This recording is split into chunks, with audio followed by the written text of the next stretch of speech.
Hi friends, स्वागत है आपका मेरे चैनल पर।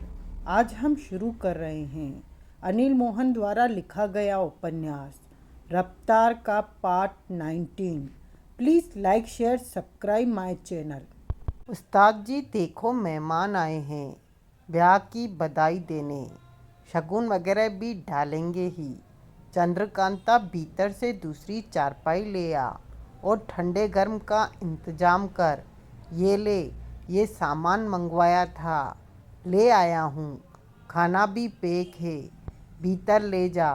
बैठने का इंतजाम जल्दी कर। चंद्रकांता सामान भीतर ले गई। भीतर से दूसरी चारपाई आ गई।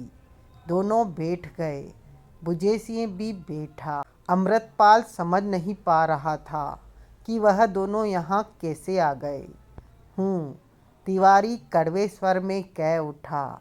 तो तुम समझते हो कि मुंबई से भागकर यहाँ पर आ जाओगे और तुम्हें कोई ढूंढ नहीं सकेगा। सारे हीरे खुद ही अजम कर जाओगे। तुम्हारी सारी योजना बेकार हो गई।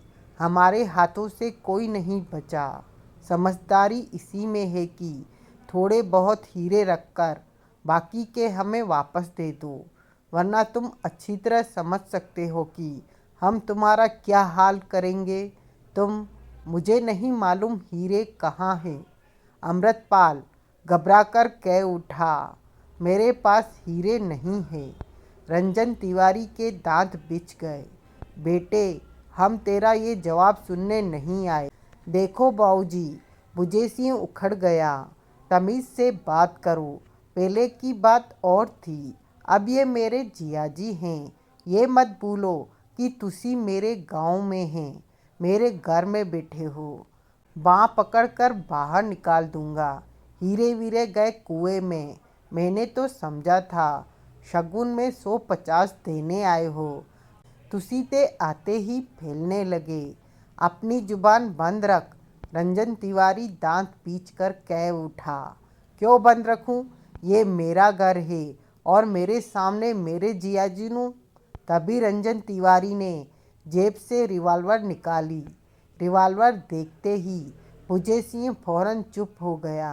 तिवारी ने रिवॉल्वर जेब में वापस डाली, उसे कठोर निगाहों से घूरते हुए।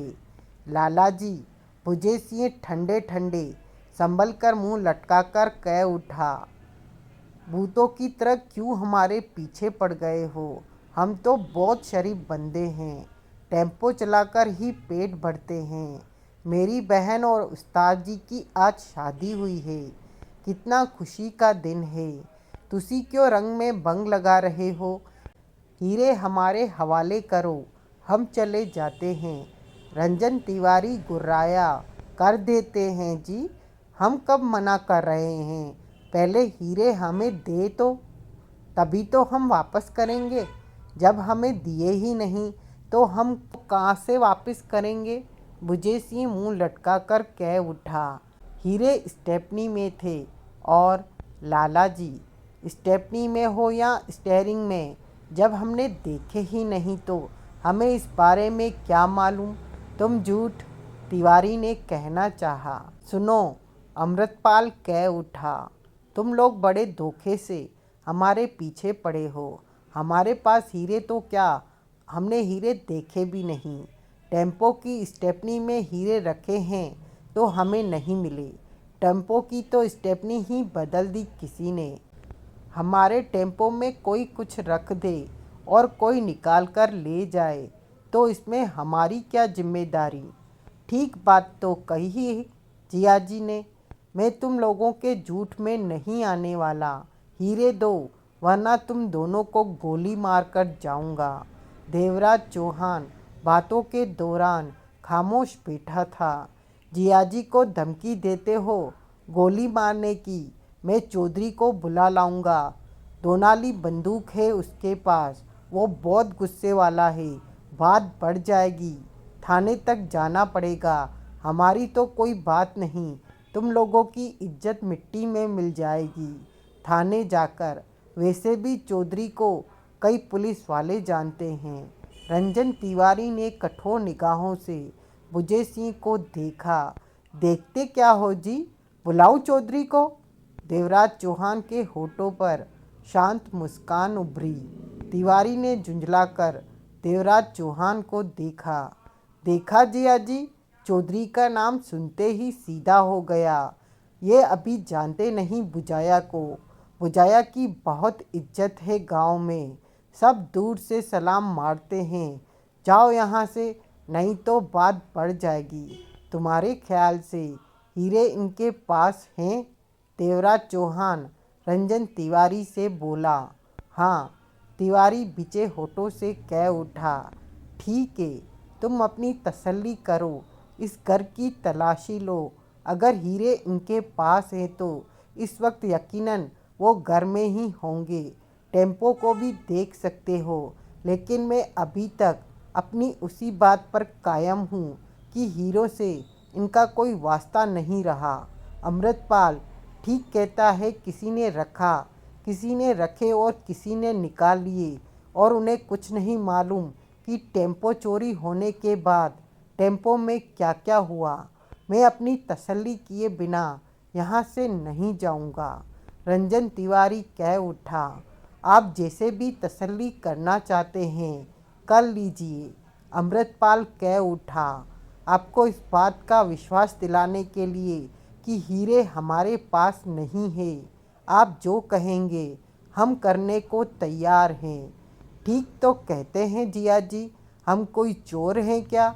घर की तलाशी देने में तुम लोगों को कोई एतराज़ है? रंजन तिवारी ने पूछा। एतराज़ कैसा जी, हम खुद आपके साथ घर की तलाशी लेंगे। और बोलो, बुझे सिंह कह उठा। रंजन तिवारी ने सिगरेट सुलगाई और बोला। सीमापुर आते जाते रास्ते में कहीं टेम्पो खराब हुआ, किसी मैकेनिक ने टेम्पो ठीक किया था। ओ, जब टेम्पो खराब ही नहीं हुआ तो मैकेनिक बीच में कैसे आ गया? किसी को टेम्पो कुछ देर के लिए दिया हो। टेम्पो भी भला कोई देने की चीज़ है? हम तो 5 रुपए किसी को नहीं देते। अच्छी बात है, रंजन तिवारी सोच भरे स्वर में कह उठा। हम तुम्हारे घर की तलाशी लेंगे। अगर हीरे नहीं मिले तो फिर टेम्पो की तलाशी लेंगे। जो मर्जी करो, खाना वगैरह ले आना। आज घर में खाना नहीं बना। आज ही मेरी बहन का ब्याह हुआ है, उसके पास टाइम नहीं है खाना बनाने का। और पीछे वाले कमरे की तलाशी लेकर वो कमरा पहले ही फारिग कर दो। मेरी बहन और जिहाजी ने खा पी कर सोना है। ये दोनों की खुशियों का दिन है। मैं नहीं चाहता कि मेरे जियाजी का कोई प्रोग्राम खराब हो। रात के 3 बजे तक देवराज चौहान, रंजन तिवारी बुझे सिंह के घर की तलाशी लेते रहे। बुझे सिंह भी सच्चे मन से उनकी सहायता कर रहा था। अमृतपाल और चंद्रकांता कब के कमरे में बंद हो चुके थे। आखिरकार रंजन तिवारी देवराज चौहान से कह उठा। हीरे तो घर में नहीं है। मैंने तो पहले ही कहा था। देवराज चौहान ने गहरी सांस ली। मैं अपनी तसल्ली करना चाहता हूँ। बुझे सिंह कह उठा। करो जी करो, अपनी तसल्ली करो। करो जी करो, अपनी तसल्ली करो। रात को खराब कर दी मेरी, अब और हुक्म करो। टेम्पो को देखना है। देखो, मैंने कब मना किया है? टूल बॉक्स है वहाँ, जो भी नट बोल्ट कहोगे खोल दूंगा। ऐसी तसल्ली कर लो पराजी कि दोबारा कभी मत आना। राह चलते मिलमिला गए जियाजी से तो शगुन डालने के अलावा और कोई बात भी मत करना। हद हो गई। हीरे हमें मिले होते तो कसम से कुछ हम रख लेते, कुछ आपको दे देते। दोनों की गाड़ी चल जाती। जब हीरे हैं ही नहीं हमारे पास तो बताओ कहाँ से पैदा कर दूँ? चलो टेम्पो के पास। रंजन तिवारी ने देवराज चौहान को देखा। टेम्पो में हीरे नहीं है, मैं तसल्ली कर चुका हूँ, तुम अपनी कर लो। देवराज चौहान ने कहा। तब तक मैं बाहर बिछी चारपाई पर बैठा हूँ। बैठो जी बैठो, आराम करो, मैं इनकी तसल्ली भी करा देता हूँ। चलो जी टेम्पो के पास चलते हैं। भोर का उजाला फैल गया। सुबह के 5 बज गए। आंगन में चारपाई पर नींद में डूबे देवराज चौहान को रंजन तिवारी ने उठाया। करा दीजिए इनकी तसल्ली, बुझे सिंह थके स्वर में कह उठा। ये मेरे नींद से उठने का वक्त होता है और अब बिना सोए ही नींद से उठ गया। बज गए सुबह के 5। देवराज चौहान ने रंजन तिवारी के थके चेहरे को देखा। यहाँ नहीं है हीरे, तिवारी ने कहा। मैंने तो पहले ही कहा था, मेरी बात मानता कौन है? बुझे सिंह गहरी सांस लेकर कह उठा। चलो, देवराज चौहान उठता हुआ बोला, वापस मुंबई चलते हैं। ओमवीर, रंजन तिवारी होठ बीच कर कह उठा। अब हीरे सिर्फ उसके पास ही हो सकते हैं। दोनों ने हाथ मुंह धोए। जब चलने लगे तो बुझे सिंह कह उठा, जो हुआ बाकी सब तो ठीक है, लेकिन आपने मेरी बहन और जियाजी को ब्याह का शगुन नहीं दिया। वो तो कमरे में बंद सो रहे हैं। 9 बजे से पहले क्या उठेंगे? इतनी देर आप लोग भी कहाँ इंतज़ार करेंगे उनके उठने का? जो 150 देना है मुझे दे दो, मैं उन्हें दे दूँगा। 10,000 कहाँ हैं? देवराज चौहान मुस्कुराया। वो तो जियाजी ने रख लिए थे। वो 10,000 ब्याह का शगुन ही था। लेकिन पराजी, तब तो इनका ब्याह भी नहीं हुआ था। बुझे सिंह बोला, मैंने एडवांस में शगुन दे दिया था। देवराज चौहान ने मुस्कुराकर कहा और गेट की तरफ बढ़ गया। वाह भाई वाह, एडवांस में शगुन, कमाल। वे ग्रहों ने साहब जी को पहले से ही इशारा कर दिया होगा कि ब्याह होने वाला है, यही बात होगी। बुझे सिंह बड़बड़ाया, फिर रंजन तिवारी से कह उठा, तुसी ते एडवांस में शगुन नहीं दिया, तुसी ही 150 दे दो। रंजन तिवारी बिना कुछ कहे आगे बढ़ गया। इन साहब ने तो जवाब नहीं दिया। शगुन क्या देंगे? ये तो पक्का सरकारी आदमी होंगे। चलो जी ठीक वे, भूतों से जान छूटी। सारे बुरे ग्रह टल गए आज सुबह सुबह, पर मज़ा आ गया। मेरी बहन दा ब्याह हो गया टेम्पो वाले के साथ। अब तो जियाजी मुझे भी टेम्पो चलाना सिखा देंगे। जियाजी ने सिखाने से इनकार किया तो मैं चंद्रकांता की सिफारिश लगवा दूंगा, फिर तो सिखाना ही पड़ेगा। मुंबई पहुंचकर देवराज चौहान ने सबसे पहले नर्सिंग होम जाकर सोहनलाल का हाल मालूम किया। वो ठीक था, 24 घंटे निकाल चुका था, परंतु उसे होश नहीं आया था। डॉक्टर के मुताबिक अब वो खतरे से बाहर था। प्रीतम वर्मा उसकी देखभाल में कमी नहीं होने दे रहा था। उसके बाद देवराज चौहान जगमोहन से मिला। तिवारी साथ ही था। जगमोहन की हालत पहले से बेहतर होती जा रही थी। चूँकि वह व्यस्त था, इसलिए देवराज चौहान ने उससे कहा, अभी वो यहीं रहे, यहाँ उसकी देखभाल ठीक होती रहेगी। जगमोहन के पूछने पर देवराज चौहान ने उसे सोहनलाल का हाल बताया। सुनकर जगमोहन ने राहत की सांस ली। हीरे अभी तक न मिलने की खबर पाकर वो व्याकुल हो उठा था। उसके ख्याल से हीरो को मिलने में जितनी देर हो रही है, ऐसे में हीरे उनसे उतने ही दूर होते जा रहे हैं। अब तक हीरे मिल जाने चाहिए थे। दोनों कार में बैठे। देवराज चौहान ने कार आगे बढ़ा दी। मेरे ख्याल में, रंजन तिवारी कह उठा, अमृतपाल और बुझे सिंह सिरे से ही निर्दोष हैं। बहुत देर बाद विश्वास आया। देवराज चौहान का स्वर शांत था। कुछ भी कह लो, रंजन तिवारी बोला, हीरे उसके पास है जो हम लोगों की जान के पीछे पड़ा हुआ है। जब नानकचंद की हत्या की गई, अमृतपाल और बुझे सिंह मेरी निगाहों के सामने थे। उनका इस मामले से कोई वास्ता नहीं। अगर वास्ता होता तो नानकचंद की हत्या के पश्चात वे फौरन टेम्पो लेकर भाग जाते, क्योंकि वो जानते थे कि तब तुम वहाँ किसी भी वक्त पहुँच सकते हो। देवराज चौहान खामोश रहा। मैं एकाएक रंजन तिवारी के होठ पिच गए। दावे के साथ कह सकता हूँ कि हीरे कांस्टेबल ओमवीर के पास है। जगमोहन को टेम्पो के साथ गिरफ्तार किया गया और कुछ घंटों बाद टेम्पो अमृतपाल के हवाले किया गया। इन घंटों के दरमियान टेम्पो पूरी तरह ओमवीर के हवाले था और उसे जाने कैसे मालूम हो गया कि टेम्पो की स्टेपनी में हीरे हैं। शायद उसे हीरे निकालने का मौका नहीं मिल पाया होगा, तो जल्दबाजी में कहीं से उसने दूसरी स्टेपनी लेकर स्टेपनी ही बदल दी और उसने बाद में आराम से हीरे निकाल लिए होंगे। मैं ओमवीर को अच्छी तरह जानता हूँ। दौलत के लिए वो कुछ भी कर सकता है। देवराज चौहान का चेहरा शांत किंतु सख्ती लिए हुए था। तुम कुछ कह नहीं रहे? रंजन तिवारी कह उठा। तुम हीरो के बारे में सोच रहे हो, देवराज चौहान ने शब्दों को चबाकर कहा। और मैं उसके बारे में सोच रहा हूँ जो कि चाकू के वार करता हुआ हमारी जान ले लेना चाहता है। जगमोहन को खत्म करने की उसने पूरी कोशिश की। सोहनलाल की जान लेने में उसने कोई कसर नहीं छोड़ी।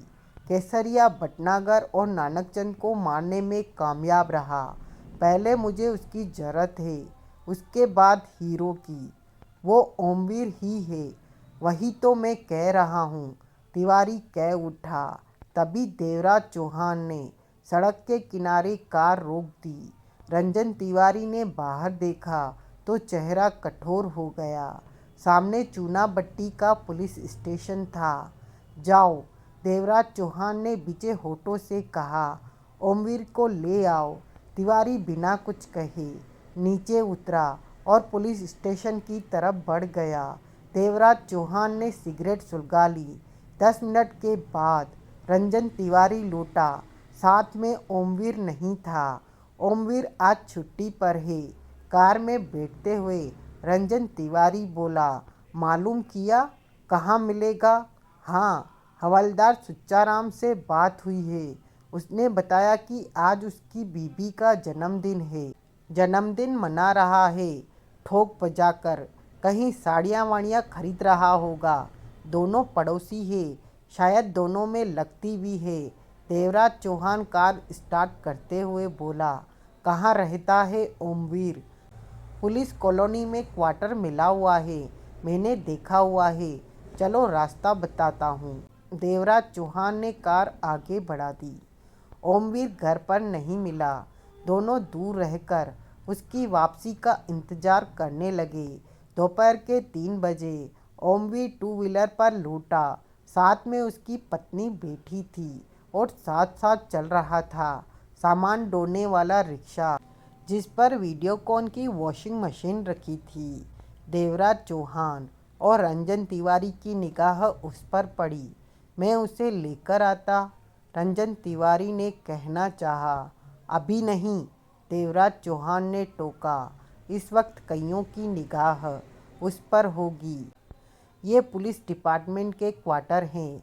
जल्दबाजी मत करो, उसे फुर्सत पा लेने दो। साला वॉशिंग मशीन लेकर आया है, एक आध हीरा बेच दिया होगा। तिवारी कड़वे स्वर में बोला।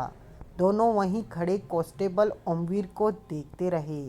सरला, सुच्चाराम की पत्नी ने अपना दरवाज़ा खोला तो वीडियोकॉन की वॉशिंग मशीन देखते ही आंखें फैलाकर कह उठी, वॉशिंग मशीन आई है? कितने की आई है? ओमवीर रिक्शे वाले के साथ वॉशिंग मशीन उठाकर भीतर ले जा रहा था। मैं नहीं जानती, इन्होंने पैसे दिए हैं, मेरे जन्मदिन का तोहफा है। सरला मुस्कुराकर बोली। जन्मदिन तो मेरे भी बहुत आए गए, मुझे तो किसी ने चम्मच भी नहीं दिया। वो चुपते स्वर में कह उठी। देख ले, मेरे आदमी ने तो मुझे वॉशिंग मशीन दी है। सरला इठलाकर बोली। ये साड़ी बहुत खूबसूरत है, कीमती भी लग रही है। नहीं है क्या? कल ही लाए हैं।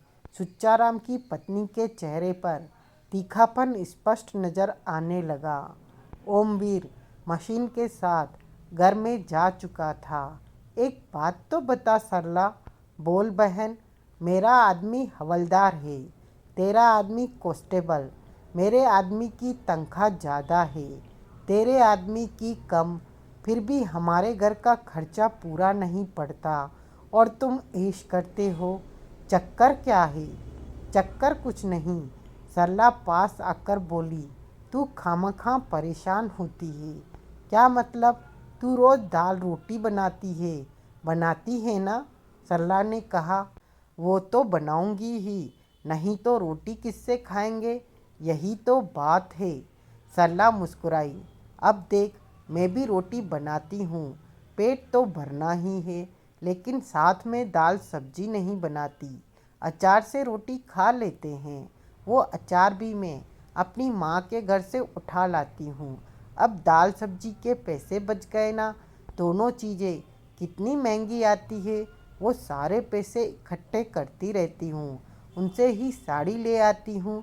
इस बार ज़रा ज़्यादा बचत कर ली और वॉशिंग मशीन ले आई। साल भर से तो उन्होंने कोई पेंट कमीज भी नहीं सिलवाई। सुच्चाराम की पत्नी का स्वर कड़वा हो गया। बिल्कुल नहीं। जब कपड़े ही घर में नहीं हैं तो वॉशिंग मशीन लाने का क्या फ़ायदा? वो यंग से कह उठी। अपनी साड़ियों को धोने के लिए वॉशिंग मशीन लाई हूँ, सरला ने मुस्कुराकर मीठे स्वर में कहा और अपने फ्लैट के खुले दरवाजे की तरफ बढ़ गई। दरवाजे पर पहुंचकर ठिठकी और उसे देखकर बोली, कभी कपड़े ज़्यादा हो जाएं तो आ जाना। वीडियोकॉन की वॉशिंग मशीन में कपड़े धोने के लिए शर्माना मत, पड़ोसी ही पड़ोसी के काम आता है। कहकर वो पीछे हटी और दरवाज़ा बंद कर लिया। सुच्चाराम की बीबी मुंह बनाकर बड़बड़ा उठी, रिश्वत ले लेकर कब तक मज़े ले लोगे? जल्दी फंसोगे। दरवाज़ा बंद हुए जब 10 मिनट बीत गए तो रंजन तिवारी बोला, ओमवीर को लेकर आता हूँ। कहने के साथ ही तिवारी आगे बढ़ गया। मिनट भर बाद ही उसने ओमवीर के फ्लैट का बंद दरवाज़ा थपथपाया। तिवारी पहले भी अपने काम के लिए कई बार ओमवीर के घर आ चुका था। सरला ने दरवाज़ा खोला तो तिवारी को देखते ही कह उठी, नमस्कार भाई साहब, आइए आइए। तिवारी भीतर प्रवेश कर गया। आज छुट्टी पर है ओमवीर? तिवारी बोला। थाने गया था तो मालूम हुआ। जी हाँ, मेरे जन्मदिन पर वो हमेशा छुट्टी लेते हैं।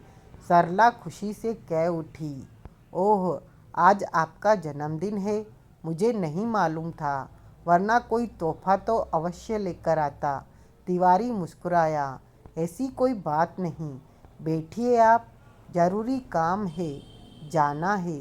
ओमवीर को बुलाना, वो तो घर पर नहीं है। नहीं है? तिवारी चौंका। उसकी निगाह सरला के मुस्कुराते चेहरे पर जा टिकी। कुछ देर पहले थे, 5 मिनट पहले ही पीछे वाले दरवाजे से चले गए। कुछ काम है? पीछे वाले दरवाजे से?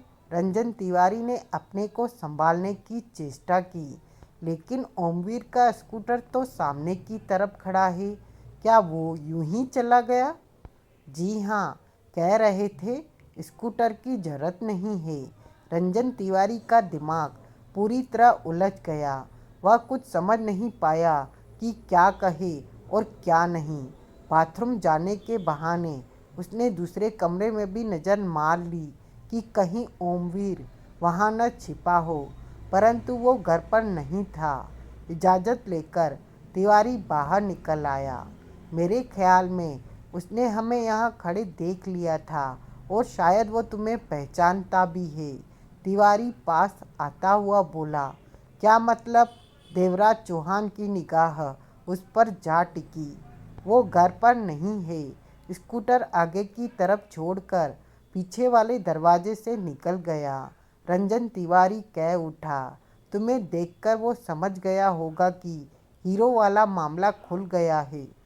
देवराज चौहान के दांत पिच गए, चेहरा कठोर हो गया। अब तो तुम्हें विश्वास हो गया होगा कि हमें ओमवीर की ही तलाश है, वो घर में न छिपा हो। देवराज चौहान सख्त स्वर में बोला, मैंने बाथरूम जाने के बहाने से घर देख लिया है। ओमवीर घर पर नहीं है। कहाँ गया होगा?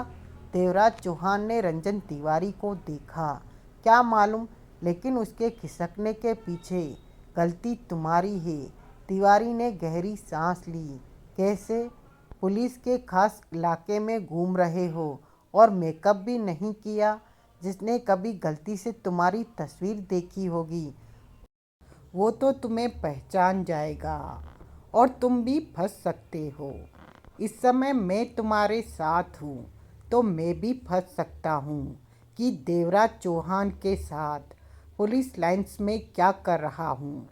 देवराज चौहान के होठ पीछे रहे, लेकिन ओमवीर ज़्यादा देर तक खुद को बचा नहीं पाएगा। आखिर कब तक छिपेगा? यहाँ से निकलो। दोनों कार में बैठे और वहाँ से निकल पड़े।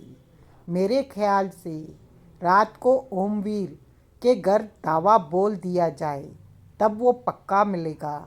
अगर वो मेरे को देखकर भागा है तो थाने पहुँचेगा।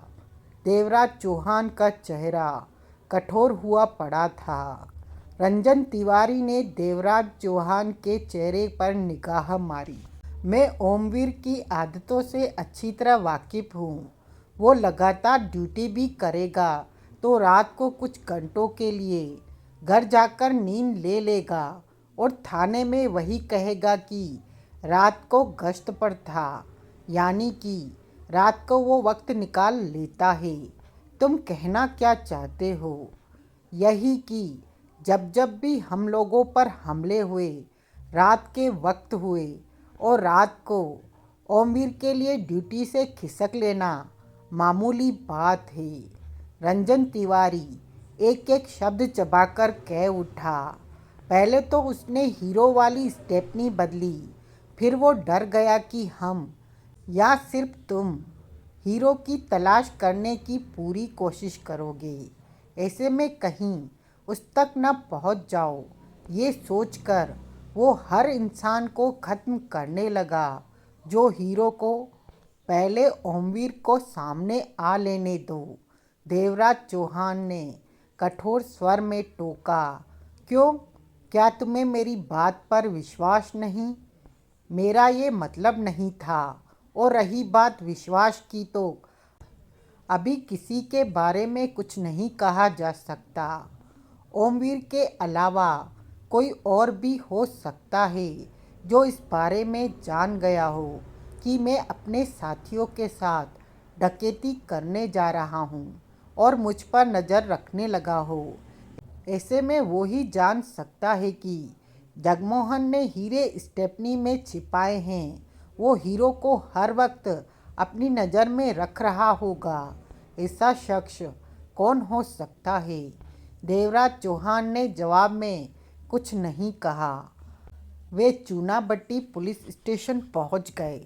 हवलदार सुच्चाराम किसी केस की फाइल में उलझा हुआ था कि तिवारी को देखकर बोला, क्या बात है, आज तुम्हारा दूसरा चक्कर है? हाँ, ओमवीर से काम था, वो मिल नहीं रहा। तिवारी मुस्कुराकर कह उठा। घर नहीं गए उसके? गया था, नहीं मिला। तो फिर साड़ियों की दुकान पर ढूंढो उसे। सुच्चाराम सिर आगे करके धीमे स्वर में तिवारी से कह उठा। मैं जानता हूँ तुम बीमा कंपनी के जासूस हो और ओमवीर से अपनी ज़रूरत के मुताबिक पुलिस वालों की भीतरी खबरें पाते रहते हो। क्या बात करते हो? तिवारी सकपकाया। ओमवीर मेरा दोस्त, मैं तुम दोनों की दोस्ती से अच्छी तरह से वाकिफ़ हूँ। सुच्चाराम का स्वर कड़वा हो गया था। तुम ओमवीर को बिगाड़ रहे हो। तुम्हारा तो कुछ नहीं बिगड़ेगा, लेकिन ओमवीर की वर्दी जल्दी ही उतर जाएगी। ये हरकतें छोड़ दो, ओमवीर को भी समझा दो। वैसे वो दिल का बुरा नहीं है, लेकिन वर्दी के साथ खेल खेलना ठीक नहीं होता। मैं कभी भी उसकी रिपोर्ट कर दूंगा, समझा देना उसे, कह दूंगा। रंजन तिवारी ने गहरी सांस ली और बाहर निकल गया। सुच्चाराम पुनः फाइल पढ़ने में व्यस्त हो गया। 10 मिनट ही बीते होंगे कि कांस्टेबल ओमवीर ने भीतर प्रवेश किया। वो सादे कपड़ों में था। सुच्चाराम ने उसे देखा तो उसके चेहरे पर अजीब से भाव उभरे। तुम तुम तो छुट्टी पर थे, यहाँ क्या कर रहे हो? उसके होठों से निकला। छुट्टी पर होने का मतलब ये तो नहीं कि मैं पुलिस स्टेशन नहीं आ सकता। ओमवीर मुस्कुराया। क्यों नहीं आ सकते? बैठो, चाय मंगवाऊं या खाना पीना? सुच्चाराम ने उससे घूरा। बिना वर्दी के तुम काफ़ी अच्छे लग रहे हो। अगर यही हरकतें रही तो बिना वर्दी के ही रह जाओगे। क्या मतलब? तुम्हारे बीमे वाला दोस्त तुम्हें ढूंढ रहा था। 2 चक्कर लगा चुका है। वह तुम्हें चाय पिलाना चाहता होगा। मेरे भी चाय पीने का बहुत मन कर रहा है। उसी के साथ पी लूँगा। भाभी के जन्मदिन पर सारी चाय उधेड़ ली क्या? क्या खरीदारी की? वॉशिंग मशीन लाया हूँ, ओमवीर ने लापरवाही से कहा। खूब तरक्की पर हो, सब निकलेंगी। तुम तो उस टेम्पो चोर को पकड़ने का दावा कर रहे थे जो पुलिस स्टेशन से भगा दिया गया। मेरा मतलब है कि भाग निकला। पकड़ा नहीं उसे? जल्दी मिल जाएगा। ओमवीर कुर्सी पर बैठता हुआ बोला। एक बात तो बताओ सुच्चाराम। मैं बताऊं? अच्छा, तुम्हारे पास तो इधर उधर की खबरें पड़ी ही रहती हैं। मेरे से क्या पूछना चाहते हो? तुम्हें याद होगा कि कुछ दिन पहले कैटली एंड कैटली के यहाँ 4.5 अरब के हीरो की डकैती हुई थी और वो डकैती देवराज चौहान ने की थी। ओमवीर ने शांत स्वर में पूछा। तुम पूछना क्या चाहते हो?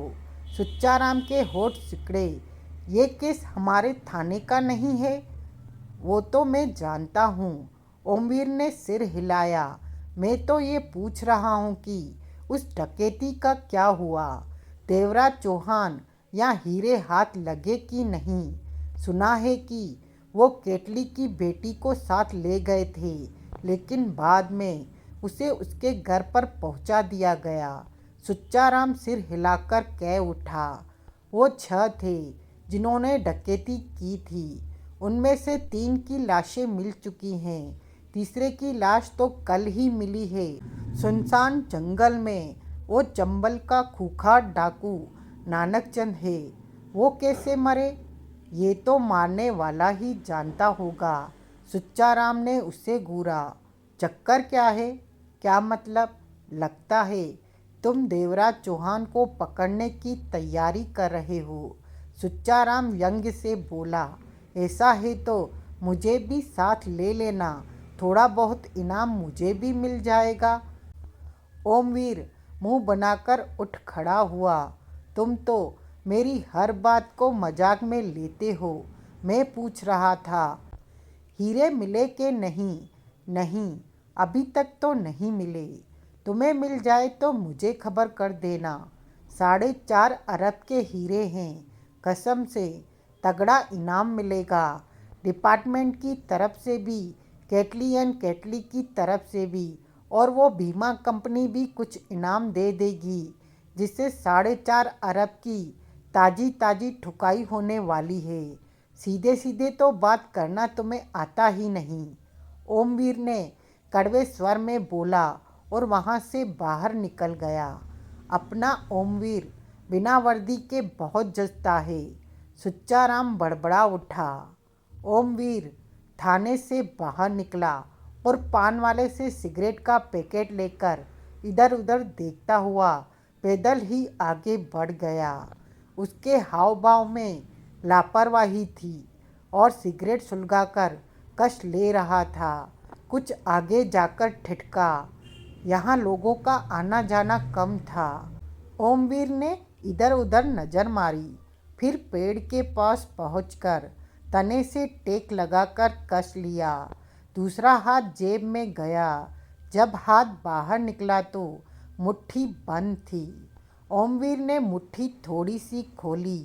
हथेली पर बादाम के आकार का बहुत ही खूबसूरत हीरा चमक रहा था, जो कि कई तरह के रंग छोड़ता महसूस हो रहा था। ओमवीर ने तुरंत मुट्ठी बंद की, हीरा वापस जेब में डाला और सिगरेट के कश लेता आगे बढ़ता चला गया। हाव भाव में लापरवाही भरी हुई थी। वो थाने नहीं आया। मेरे ख्याल में रात को उसे घर में पकड़ा जाए। पास पहुंचता तिवारी कह उठा, अगर वो मुझे देखकर भागा है तो हो सकता है रात को घर पर भी न मिले। देवराज चौहान ने सिगरेट सुलगाई। वो हमसे बचने का कोई न कोई इंतजाम करेगा। कोई बात नहीं। रंजन तिवारी का स्वर सख्त हो गया। वो कोई भी इंतजाम कर ले, लेकिन हमारे हाथों से ज़्यादा देर नहीं बच सकता। भूल में हो, देवराज चौहान ने कष्ट लेकर कहा। अगर 4.5 अरब के हीरे उसके पास है तो वो अपनी नौकरी, पत्नी और शहर को छोड़कर कहीं दूर खिसक सकता है। रंजन तिवारी एकाएक बेचैन हो उठा। ये तो मैंने सोचा ही नहीं था। उसके होठ बिच गए। बेहतर होगा ओमवीर को जल्दी से जल्दी ढूंढने की कोशिश करो। मालूम करो कि कौन कौन उसकी पहचान वाले हैं, किन किन लोगों से वो मिलता रहता था, कहाँ जाता था। आज की कहानी बस यहीं तक। कहानी का आगे का भाग अगले अंक में।